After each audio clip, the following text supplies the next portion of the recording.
নমস্কার, আমি Sharmistha. Raise of ইন্সপিরেশনের একটি নতুন ব্লগে আপনাদের সবাইকে স্বাগত। মালদা থেকে আমরা চলে এসেছি দুর্গাপুরে কয়েকদিন থেকে ফিরে যাব ব্যাঙ্গালোর। বাড়িতে এলেই এই ব্যালকনিটা আমার সবথেকে পছন্দের জায়গা। বাড়িতে এলেই চেষ্টা করি বাবার সাথে এই টুকটাক একটু বাইরে বেরোনোর, তো বিশেষ করে বাজারে যেতে। তো সকালবেলা বেরিয়ে পড়েছি বাবা আর আমি। এই সামনের রাস্তার মোড় থেকে অটো ধরবো। তো বিশেষ করে মাছের বাজারটা যেতে আমার সবথেকে বেশি পছন্দ। বিভিন্ন রকমের মাছ দেখতে আমার ভালোও লাগে। আর বাড়ি এসেছি তো, তাই ছোট মাছটা এবারে আমার সবথেকে প্রিয়। বাজারে আমরা পৌঁছে গেছি, বাবাও ছোট মাছ দেখছে, মোরলা মাছ। যত রকমের ছোট মাছ হয় তো খুঁজছে যে কি আছে না আছে। আর সবথেকে প্রিয় হচ্ছে লোটে মাছ, কিন্তু লোটে মাছটা এই সিজনে এখন একটু পাওয়া যাচ্ছে না। আরও একটা ডিমান্ড ছিল, সেটা হচ্ছে আমার মেয়ের, সেটা হচ্ছে কাঁকড়া। কিন্তু গতবারে আমরা শীতের সময় এসেছিলাম বলে কাঁকড়াটা পেয়েছিলাম। সেই প্রথম ও কাঁকড়া খেয়েছিল এবং তারপর থেকেই কাঁকড়ার প্রতি একটা সাংঘাতিক টান। প্রচুর রকমের মাছ রয়েছে, পমফ্রেট থেকে পাবদা থেকে শুরু করে রুই, কাতলা, ইলিশ। তো বাবা বিভিন্ন মাছের দরদাম কি রয়েছে সেগুলো জিজ্ঞেস করছে। এসব মাছ না না, কালকে মাছটা জলে যে বাংলা থেকে মাল এসছে কাঁকড়া আছে, কাঁকড়া এলে তো নাম্বারটা আছে না 43। বাবা এই কাকুর কাছ থেকেই কাঁকড়া নিয়ে যায়, কাঁকড়াটা খুবই ভালো দেয় কাকু। কিন্তু যেহেতু এটা সিজন নয়, তাহলে কিছু করার নেই। কত রকমের মাছ, পমফ্রেট, কত চিংড়ি মাছ রয়েছে। চিংড়ি মাছের মালাইকারিও কিন্তু দুর্দান্ত লাগে। কই মাছ, এখানে মাছের ডিম রয়েছে। এবারে মালদায় গিয়ে মাছের ডিমের বড়া খেয়েছি। আচ্ছা, ফেরার সময় একটা নার্সারি চোখে পড়লো আমাদের। তো বেশ ছোট নার্সারি, কিন্তু বেশ অনেকটা সুন্দর। কি সুন্দর জবা ফুলটার রং! অনেক গাছ রয়েছে। তো গতবারই খোঁজ করছিলাম বেলি ফুলের, তো এবারে পেয়ে গেলাম বেলি ফুলের গাছের চারা আর একটা জুঁই ফুল। বাবা বললো বেলি ফুলের সাথে একটা জুঁই ফুলও নিয়ে যা। তো ঘরে এসছি, যেহেতু অনেক মাছ কেনা হয়েছে, মা একা পেরে উঠবে না।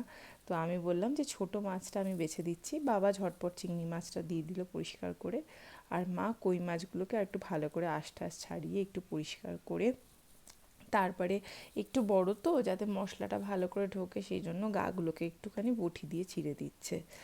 আরও এছাড়াও অনেক মাছ নিয়ে এসছে বাবা, সেগুলো সব দেখাবো। মা একটুখানি ওগুলোকে পরিষ্কার করছে যে এতগুলো মাছ রয়েছে, তাহলে কোন দিন কী কী খাবি, দিন কম মাছ বেশি হয়ে গেছে। তো যাই হোক, এই যে মা সামনে এতগুলো মাছ নিয়ে বসছে। আর মা যেহেতু বসে করতে পারে না, আর্থ্রাইটিসের সমস্যা রয়েছে, পায়ে ব্যথা রয়েছে, তাই দাঁড়িয়ে দাঁড়িয়েই মোটামুটি সব কাজ করে। নিচে বসে পড়লে উঠতেও একটু অসুবিধা হয়। যে মাছগুলো ফাইনালি বাজার থেকে নিয়ে এলাম সেটা হলো এই যে মোরলা, পাবদা, আর ওই দিকের সামনে মায়ের সামনের বাটিতে রয়েছে ফলি মাছ। ফলি মাছের ঝোল কিন্তু দুর্দান্ত লাগে খেতে। ফলি মাছ, আর ফলি মাছের নিচটাতে রয়েছে কই মাছগুলোকে রাখা রয়েছে ধুয়ে পরিষ্কার করে। কই মাছের গা এত লোদলোদে, আটা দিয়েও পরিষ্কার করে মোটামুটি একটুখানি ছাড়ানো গেছে। চিংড়ি মাছ। তাহলে এই এতগুলো মাছ এসছে, মা বলছে কোনটা কখন খাবি। তো যাই হোক, আরও একটা কাজ ছিল বাড়িতে এসে, সেটা হচ্ছে বাবার একটা স্কুটি কেনা। কারণ বাবার স্কুটার ছিল, কিন্তু যেহেতু বাবার ঘাড়ে আর কোমরে প্লেট বসানো, তাই স্কুটারে তো সেলফ স্টার্ট হয় না। সেই কারণে স্কুটার স্টার্ট দিতে গেলেই বাবার কোমরে ভীষণ একটা প্রবলেম দেখা দিত। তো সেই কারণেই অনেক দিন ধরেই ভাবছিলাম যে স্কুটি কিনতে হবে। তো ফাইনালি স্কুটিটা কেনা হলো। এবং ওরা বলল যে আজকে ডেলিভারি দেবে না, এখন নিয়ম হয়েছে নাকি যে নেম প্লেট লাগিয়ে তারপরে স্কুটির ডেলিভারি হবে। তো যতদিন না নেম প্লেট আসছে ততদিন স্কুটিটা এখানেই থাকবে, 3 থেকে 5 দিনের মধ্যে চলে আসবে। যাই হোক, এবারে আমাদের ফেরার পালা।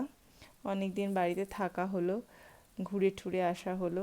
যেতে কার মন চায়, কিন্তু কিছু করার নেই, আবার ফিরতে হবে।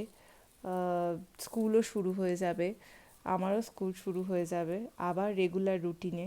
যে গাছগুলো কিনেছিলাম বাড়িতে, সেগুলোকে সুন্দর করে প্যাকেটে ভরে আমি পায়ের কাছে সুন্দরভাবে বসিয়ে নিয়ে এসেছি। এখানে পায়ের কাছে অনেকটা স্পেস থাকে, তো আরামসে গাছগুলোকে বসিয়ে নিয়ে আসা যায়। এই নিয়ে আমি সেকেন্ড টাইম গাছ নিয়ে এলাম ফ্লাইটে। তো যাই হোক, আপনারা সবাই ভালো থাকবেন, আর আমার ভিডিওটা যদি ভালো লাগে তাহলে একটু লাইক করে দেবেন। আজকে তাহলে আসি, আবার দেখা হবে পরবর্তী একটি ভিডিওতে।